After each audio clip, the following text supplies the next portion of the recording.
Hey everyone, and welcome back to a new video on the channel. Today I'm going to be working on at least one of these e-power boards that have been sent in by Soyo, actually some time ago at this point.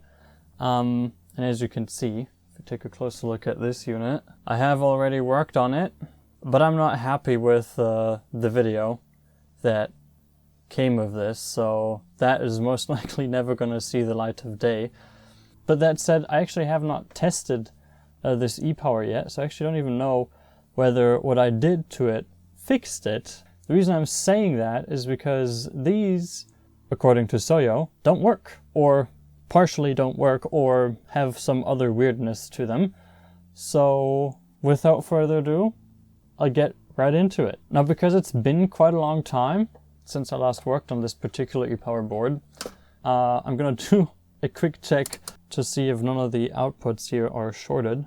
This is 3 kilo ohms from V core to ground, so that seems to be fine. VMEM's gone.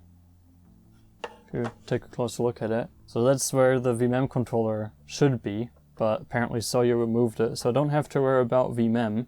I might just remove VMEM altogether on this thing, now that I realize that the controller's gone. Yeah, this is the 3.3 volt LDO that I attached when I first worked on it. I have checked the wiring, it's correct. It should just fire up if it is working as intended. I've also managed to, in a sense, bypass the issue that this e-power board, I believe, initially had, which is that this pad right here, if you watch closely, you can see there's a missing pad. I think this is why Soyo sent this thing to me in the first place, because he ripped the pad, which, if you don't know, this is enable for the CmdrSoyo's here. But I did trace it back to the front of the board, enable that is, for the CmdrSoyo's, and it's on, or it can be found on a via basically directly on the other side of the board. Let me actually clean that up so you can see a bit better. I think I'm going to desolder it, just to show you guys a bit better. Let me grab my tweezers here. The joint's not particularly great either.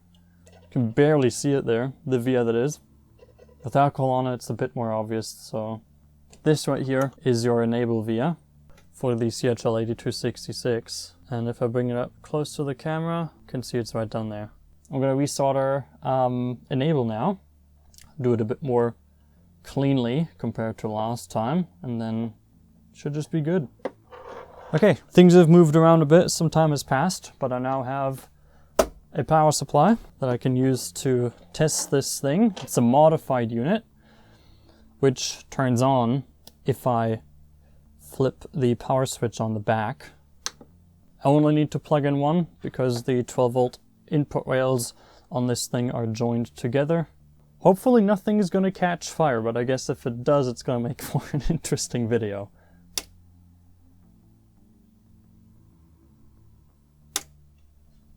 Nothing's catching fire.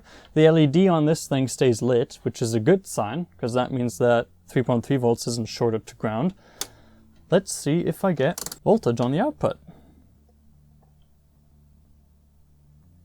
Something. I get about 300 millivolts. I wonder if that's because something's wrong with the feedback circuitry, but you can see it jumps around quite a bit.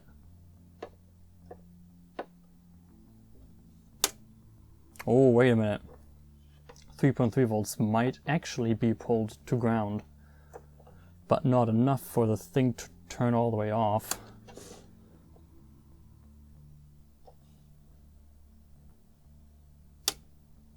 Something's pulling it low, but I don't know what it is. Could be the controller itself. Let me see if something gets hot on the board by using just some IPA. Oh yeah, the controller's turbo dead. Something happened to this thing. Look at this.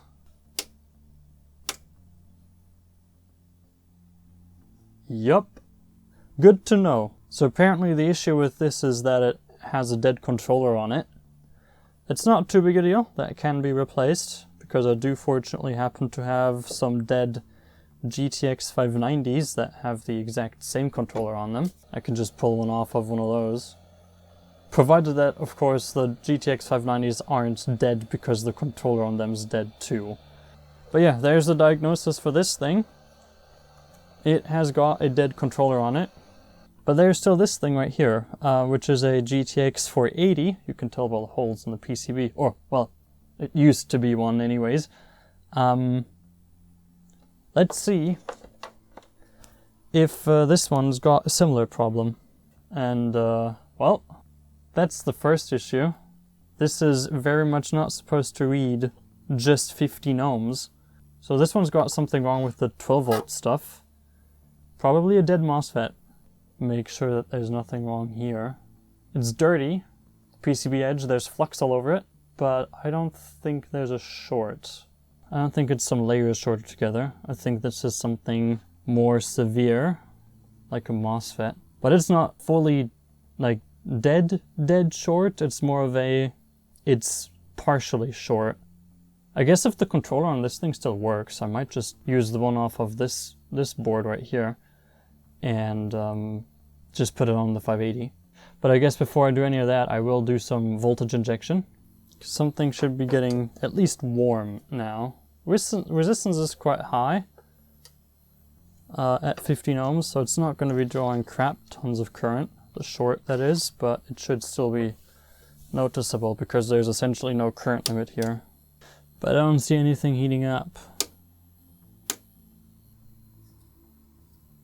That one capacitor that I just removed looked a bit sus, because it was half knocked off of the board, but nope. It is not what was causing the short. MOSFETs are warm too, so there's some power going into a short circuit on here, but unfortunately it's just not enough to cause an obvious heat spot. I guess this one's just going to be a donor board then, because honestly I really just do not feel like hunting down a short that doesn't even show up when having voltage injected into it from a power source that's basically doesn't have a current limit, you know what I mean? So what I'm just going to do is I'm going to pull the CHL8266 off of this thing right here, and then I'm going to put that onto the GTX 580 e-power board in hopes that that is going to fix it. Okay, here's the controller. I'm questioning whether it survived being desoldered because boy, oh boy, did it ever need tons of heat to come off of that PCB. Yeah, whatever. I'll just put it on there using a leaded solder. It's gonna make it a lot easier.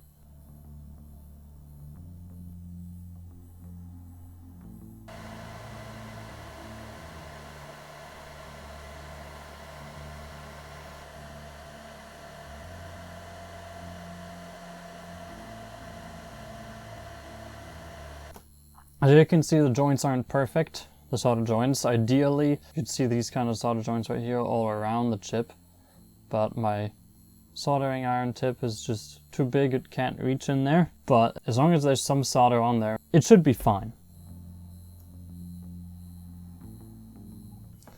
Let's get the power supply back and plug it in. Hasn't caught fire. Oh yeah, look.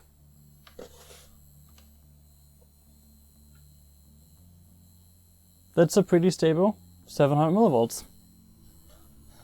I think it might just be working now. I'm gonna have to reflow that CHL8266. I'm gonna have to get a finer solder tip because it looks horrible, the solder joints on it. But they're functional, and if I get rid of the glare on the multimeter screen there, you can see 3.3 volts now actually stays at 3.3 volts. But the thing still gets pretty hot. So something is still drawing more power than it should, because this thing is getting quite hot, and it shouldn't. So if I put some IPA on the thing here now, you can see it's getting quite hot. So it's still drawing lots of current for whatever reason, but that's something for future me to figure out. But as it seems right now, it actually works. It turns on.